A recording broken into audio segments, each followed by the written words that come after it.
ഓം ശ്രീ ഗുരുഭ്യോ നമഃ. ഓം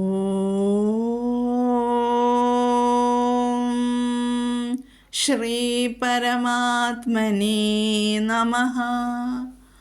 ഓം ശ്രീ ലളിതാംബികായൈ നമഃ. ഓം നമോ നാരായണായ. ഓം നമോ ഭഗവതേ വാസുദേവായ. നമസ്തേ സജ്ജനങ്ങളെ, ഇന്ന് നമുക്ക് ശ്രീ വിഷ്ണു സഹസ്രനാമ സ്തോത്രത്തിലെ 103, 104, 105 എന്നീ 3 ശ്ലോകങ്ങളുടെ പാരായണം മനസ്സിലാക്കാം. ശ്ലോകം 103. പ്രമാണം പ്രാണനിലയഃ പ്രാണഭൃത് പ്രാണജീവനഃ തത്വം തത്വവിദേകാത്മാ ജന്മമൃത്യുജരാതിഗഃ. പ്രമാണം പ്രാണനിലയഃ പ്രാണഭൃത് പ്രാണജീവനഃ തത്വം തത്വവിദേകാത്മാ ജന്മമൃത്യുജരാതിഗഃ. ഈ ശ്ലോകത്തിൽ ഭഗവാന്റെ 8 നാമങ്ങളാണ് ഉള്ളത്. പ്രമാണം, പ്രാണനിലയഃ, പ്രാണഭൃത്, പ്രാണജീവനഃ, തത്വം തത്വവിത്ത് ഏകാത്മാ ജന്മമൃത്യുജരാതിഗഃ. ഒരു നാമമാണത്, ജന്മമൃത്യുജരാതിഗഃ. ഇതിന് ഇനി നമുക്ക് അർത്ഥത്തിലേക്ക് കടക്കാം. പ്രമാണം നമ്മൾ പഠിച്ചിട്ടുണ്ട്. ഇത് പ്രമാണം അല്ലേ? സ്വയം പ്രമയായിരിക്കുന്നവൻ. പ്രമ എന്നാൽ പരമജ്ഞാനം. പരമാർത്ഥ സത്യത്തിനുള്ള പ്രമാണം എന്താണ്? വേദമാണ്. ആ വേദസ്വരൂപനാണ് ഭഗവാൻ. ഐതരേയ ഉപനിഷത്തിൽ ഒരു മഹത്വാക്യമുണ്ട്. പ്രജ്ഞാനം ബ്രഹ്മ. ബോധം ബ്രഹ്മമാണ്. പരിശുദ്ധ കേവല ബോധജ്ഞാനസ്വരൂപനാണ് ഭഗവാൻ.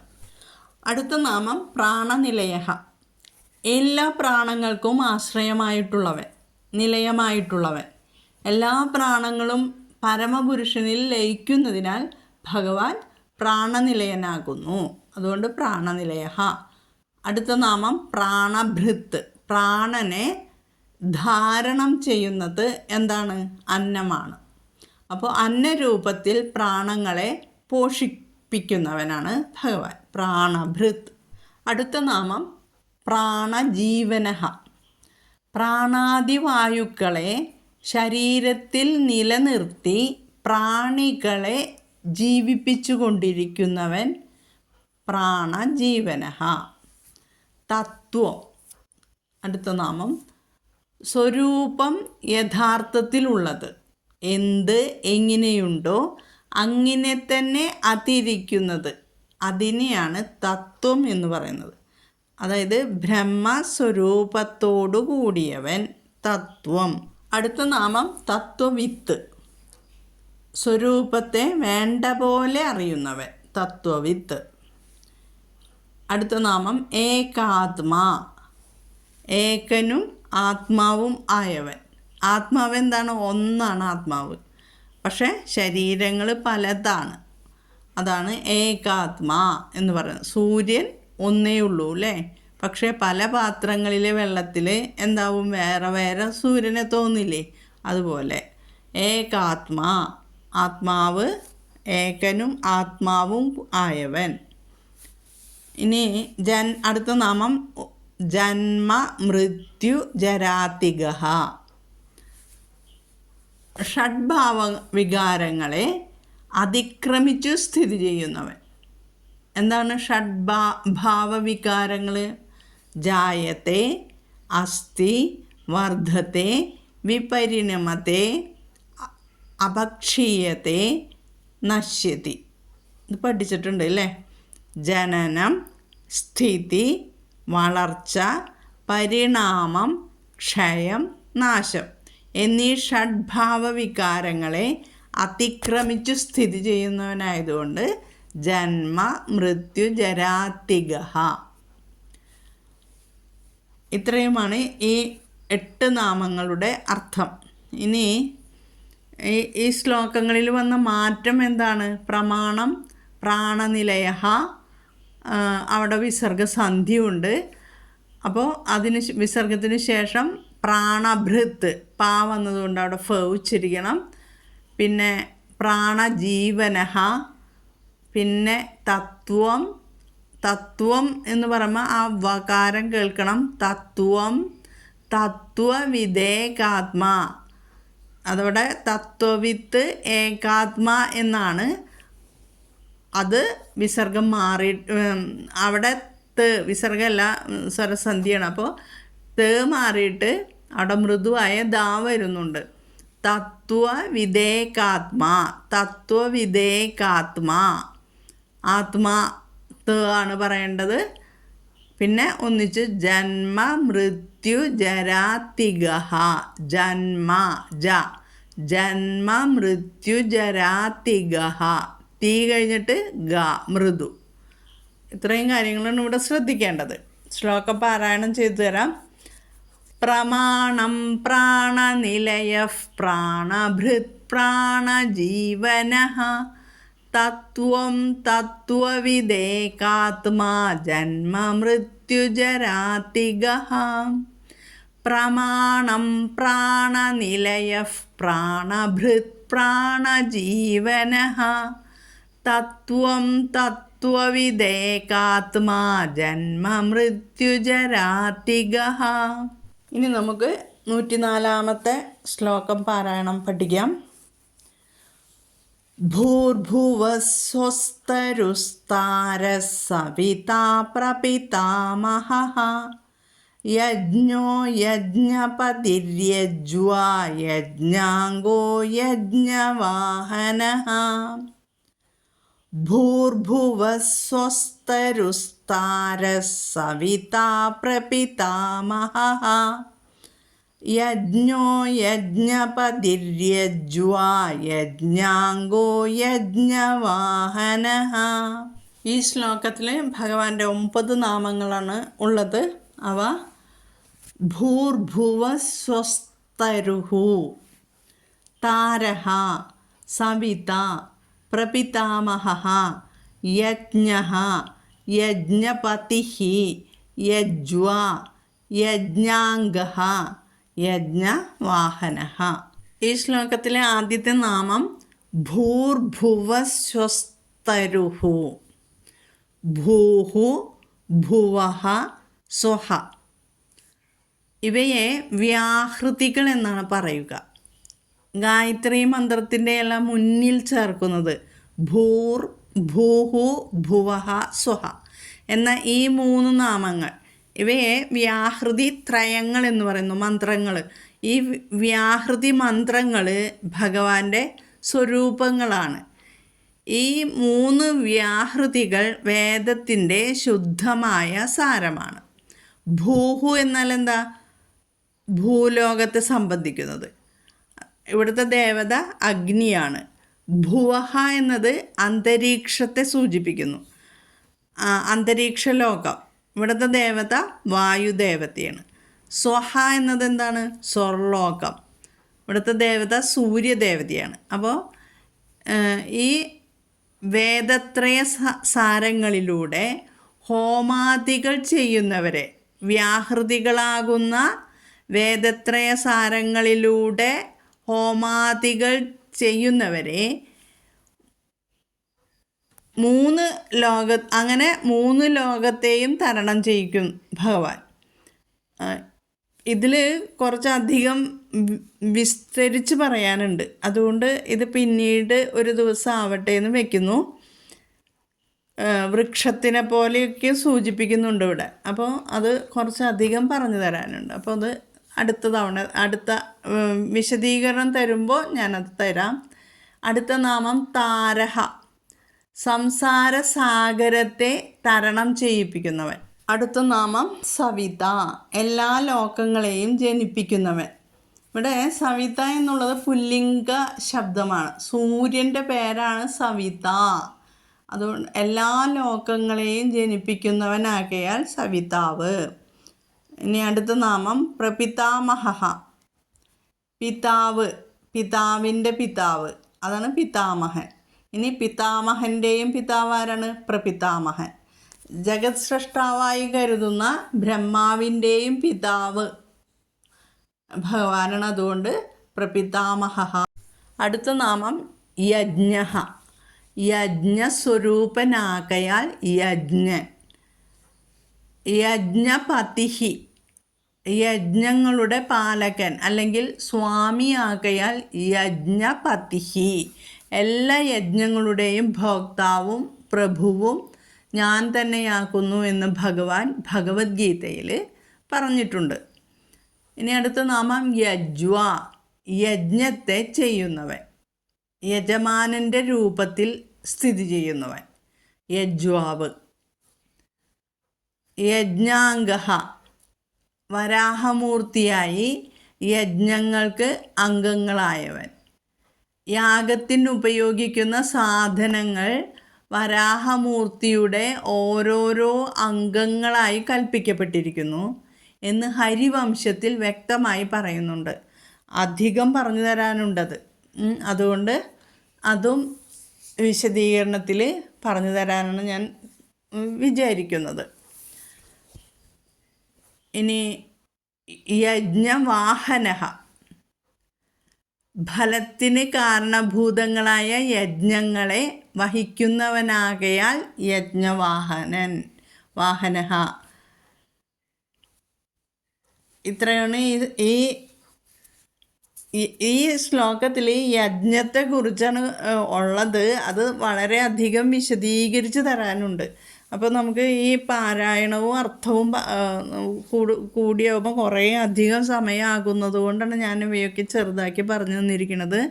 സമയം കിട്ടുമ്പോൾ ഞാൻ ഇതിൻ്റെ എല്ലാം വിശദീകരിച്ചിട്ട് അർത്ഥം പറഞ്ഞു തരാം. അടുത്ത ശ്ലോകത്തിലേക്ക് പോകുന്നതിന് മുമ്പ് ഇതിൽ പഠിക്കാനുള്ളത് നമുക്കൊന്ന് നോക്കാം. ഭൂഹു ഭുവഹയാണ്, ഭൂർഭുവഹ അല്ലേ? അവിടെ രേഖം വന്നതാണത്, എറ്. അടുത്തത് നമുക്ക് ചൊല്ലാനുള്ളത് ഭുവഹ കഴിഞ്ഞിട്ട് ഭൂർഭുവഹ എന്ന് കഴിഞ്ഞിട്ട് ശ്വസ്തരുഹു അല്ലേ? അപ്പോൾ അവിടെ എഴുതിയിട്ടുണ്ട്, എഴുതിയിട്ടുണ്ട്. ഈ ഭുവഹ വിസർഗമായിട്ട് തന്നെയാണ് ചൊല്ലി അവിടെ ഇട്ടിരിക്കുന്നത്. അതുകൊണ്ട് അവിടെ എന്ത് വരും? ചൊല്ലണം. ഭൂർഭുവസ് സ്വസ്തരുസ് എന്ന് അവിടെയുണ്ട്. അവിടെ വിസർഗമാണ്. തരുഹു താരഹ, തരുസ്താരഹ എന്ന് വരും. സ്വഹ എന്നുണ്ട്. അപ്പോൾ അവിടെയും വിസർഗത്തിന് ശേഷം താ വന്നതുകൊണ്ടാണ് അവിടെ വരുന്നത്. ഭൂർഭുവസ് സ്വസ്തരുസ്താരഹ. അത് കഴിഞ്ഞിട്ട് സവിത വന്നതുകൊണ്ട് അവിടെയും ചൊല്ലണം. പിന്നെ പ്രപിതാമഹ, അത് ഉച്ചരിക്കുമ്പോൾ പ്ര പി ത 3 അക്ഷരങ്ങളും ശ്രദ്ധിക്കണം. പ്രപിതാമഹ, പ്രപിതാമഹ. പിന്നെ യജ്ഞ, അത് യജ്ഞോ എന്ന് ഉച്ചരിക്കുമ്പോൾ അവിടെ ജ ഉണ്ട്. യജ്ഞോ, യജ്ഞോ എന്നല്ല, യജ്ഞോ. യാ പറയണം. യജ്ഞോ യജ്ഞപതിര്യജ്വ, പതിര്യജ്വ. ആ തീ പറയണം. യജ്ഞ, ഇത്തിരി വിഷമമുണ്ട് ഉച്ചരിക്കാൻ. ശ്രദ്ധിച്ച് കുറച്ച് നേരം ചൊല്ലി പഠിച്ചതിന് ശേഷം ഗ്രൂപ്പിൽ ചൊല്ലിയിടുക കേട്ടോ. യജ്ഞോ യജ്ഞപതിര്യജ്വ. അവിടെ വകാരമുണ്ട്. യജ്വ, പതിര്യജ്വ, യജ്ഞപതിര്യജ്വ. യജ്ഞാംഗോ, അവിടെ അനുസ്വാര നിയമം. യജ്ഞാംഗോ പറയണം. യജ്ഞവാഹന. ഇത്രയും കാര്യങ്ങൾ ഈ ശ്ലോകത്തിൽ പഠിക്കാനുണ്ട്. നന്നായിട്ട് ചൊല്ലി പഠിക്കണം. ഭൂർഭുവസ്വസ്തരുസ്താരസവിതാ പ്രപിതാമഹ യജ്ഞോ യജ്ഞപതിര്യജ്വാ യജ്ഞാംഗോ യജ്ഞവാഹനഃ ഭൂർഭുവഃ സ്വസ്തരുസ്താരः സവിതാ പ്രപിതാമഹः യജ്ഞോ യജ്ഞപതിര്യജ്വാ യജ്ഞാംഗോ യജ്ഞവാഹനഃ. ഇനി നമുക്ക് അടുത്ത ശ്ലോകം പഠിക്കാം. ശ്ലോകം 105. യജ്ഞഭൃദ്യജ്ഞകൃദ്യജ്ഞീ യജ്ഞഭുഗ്യജ്ഞസാധനഃ യജ്ഞാന്തകൃദ്യജ്ഞഗുഹ്യമന്നമന്നാദ ഏവ ച. യജ്ഞഭൃദ്യജ്ഞകൃദ്യജ്ഞീ യജ്ഞഭുഗ്യജ്ഞസാധനഃ യജ്ഞാന്തകൃദ്യജ്ഞഗുഹ്യമന്നമന്നാദ ഏവ ച. ഈ ശ്ലോകവും ചൊല്ലാനായിട്ട് ഇത്തിരി പ്രയാസമുണ്ട്, ശ്രദ്ധിക്കണം. 3, 4 പാദം അത് പദച്ഛേദങ്ങളുണ്ട്, അതുകൊണ്ടത് ചൊല്ലുമ്പോൾ ഒന്ന് ശ്രദ്ധിക്കാനുണ്ട്. ഇതിലെ നാമങ്ങൾ യജ്ഞഭൃത്ത്, യജ്ഞകൃത്ത്, യജ്ഞി, യജ്ഞഭുക്ക്, യജ്ഞസാധനഃ, യജ്ഞാന്തകൃത്, യജ്ഞഗുഹ്യം, അന്നം, അന്നാദഃ. ഈ അന്നം അന്നാദഹയാണ് മന്നമന്നാദ ഏവച. അതായത് യജ്ഞഗുഹ്യമാണൊരു നാമം. ആ ഗുഹ്യം അവിടെ അനുസ്വാരവും പിന്നെ ആയും കൂടുമ്പോൾ അവിടെ മായായി. അതുകൊണ്ടാണ് യജ്ഞഗുഹ്യമന്നമന്നാദ, അന്നവും അന്നാദയും. അപ്പോൾ അന്നമന്നാദഃ എന്ന് പറഞ്ഞ് അന്നമന്നാദ ഏവച. അവിടുത്തെ വിസർഗം സ്വരാക്ഷരം വന്നതുകൊണ്ട് വിസർഗം ഇല്ലാതാവുന്നതാണ്. അന്നാദ ഏവച. അപ്പോൾ ഇതിൽ ഇനി ചെറിയ അർത്ഥം ചെറുതാക്കി പറഞ്ഞു തരാം. യജ്ഞഭൃത്ത്, യജ്ഞത്തെ ധരിക്കുന്നവൻ അല്ലെങ്കിൽ യജ്ഞത്തെ രക്ഷിക്കുന്നവൻ. യജ്ഞഭൃത്ത്. യജ്ഞകൃത്ത്, ജഗത്തിൻ്റെ ആരംഭത്തിലും അവസാനത്തിലും യജ്ഞം ചെയ്യുന്നതിനാലോ യജ്ഞത്തെ ഭേദം ചെയ്യുന്നതിനാലോ യജ്ഞകൃത്ത്. അടുത്ത നാമം യജ്ഞി, തൻ്റെ ആരാധനാരൂപത്തിലുള്ള യാഗങ്ങളുടെ അങ്കിയാകയാൽ യജ്ഞി. യജ്ഞഭുക്ക്, യജ്ഞത്തിൽ അർപ്പിക്കുന്നതെല്ലാം ഭഗവാനാണ് സ്വീകരിക്കുന്നത്, അതുകൊണ്ട് യജ്ഞഭുക്ക്. യജ്ഞസാധനഃ, യജ്ഞമാകുന്ന സാധനം കൊണ്ട് പ്രാപിക്കപ്പെടുന്നവൻ. എല്ലാം യജ്ഞത്തെക്കുറിച്ചാണ്. അതിലെ എല്ലാം ഈ ഭഗവാനുമാണ്. അതാണ് ഇതെല്ലാം ഇങ്ങനെ ഭഗവാന്റെ നാമങ്ങളായിട്ട് വരുന്നത്.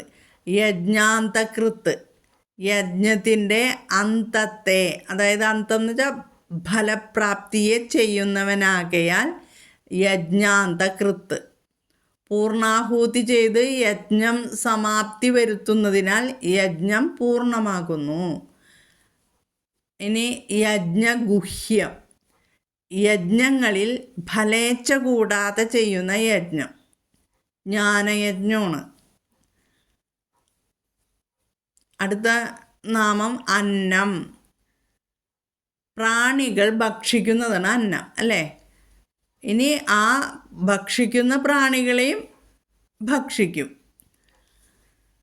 ലോകാവസാനത്തിൽ ഭൂതങ്ങളെ ഭക്ഷിക്കുന്നവനാണ്. അതായത് ഭഗവാനിൽ ലയിക്കുന്നു എല്ലാ ഭൂതങ്ങളും. അതുകൊണ്ടാണ് ഭഗവാൻ ഭക്ഷിക്കുന്നു എന്ന് പറയുന്നത്.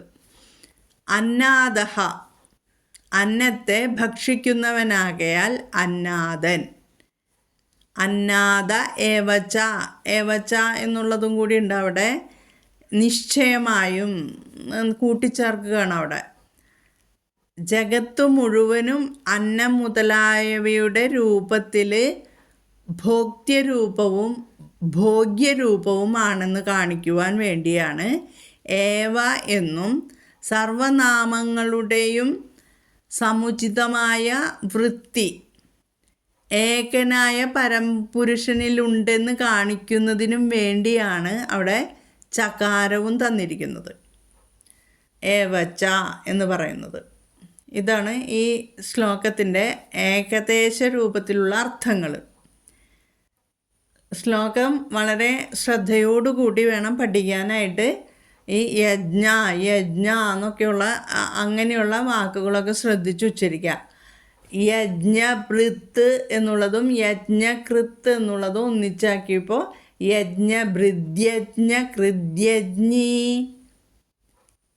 യജ്ഞഭുഗ്യജ്ഞ സാധന, യജ്ഞാന്തകൃദ്യജ്ഞ ഗുഹ്യമന്നമന്നാത ഏവച, യജ്ഞഭൃദ്യജ്ഞ കൃദ്യജ്ഞി, യജ്ഞഭുഗ്യജ്ഞ സാധന, യജ്ഞാന്തകൃദ്യജ്ഞ ഗുഹ്യമന്നമന്നാത ഏവച. അടുത്ത 2 ശ്ലോകങ്ങളിലൂടെ 106, 107 എന്നീ ശ്ലോകങ്ങളിലൂടെ നമ്മുടെ വിഷ്ണു സഹസ്രനാമ സ്തോത്രം മുഴുവനായിട്ട് പഠിച്ചു കഴിയും. പിന്നീട് ഫലശ്രുതിയാണുള്ളത്. എല്ലാവരും ഭംഗിയായിട്ട് പഠിക്കുക കേട്ടോ, ചൊല്ലി പഠിക്കുക. ശ്രീരാമ രാമ രാമേതി രമേ രാമേ മനോരമേ, സഹസ്രനാമ തത്തുല്യം രാമനാമ വരാനനേ, ശ്രീരാമനാമ വരാനന ഓം നമ ഇതി. ഹരിഃ ഓം. ഓം ശ്രീ ഗുരുഭ്യോ നമഃ. ഹരിഃ ഓം. ഓം തത് സത്. അങ്ങനെ നമ്മൾ 3 ശ്ലോകങ്ങളുടെയും പാരായണവും അതിന് ചെറുതായിട്ട് അർത്ഥവും പദച്ഛേദവും എല്ലാം പഠിച്ചു. എല്ലാവരും ഭംഗിയായിട്ട് പഠിക്കുക. ജഗദീശ്വരൻ്റെ കൃപാകടാക്ഷം എല്ലാവർക്കും ലഭിക്കുവാൻ പ്രാർത്ഥിച്ചുകൊള്ളുന്നു. ഹരിഃ ഓം. ഓം തത് സത്.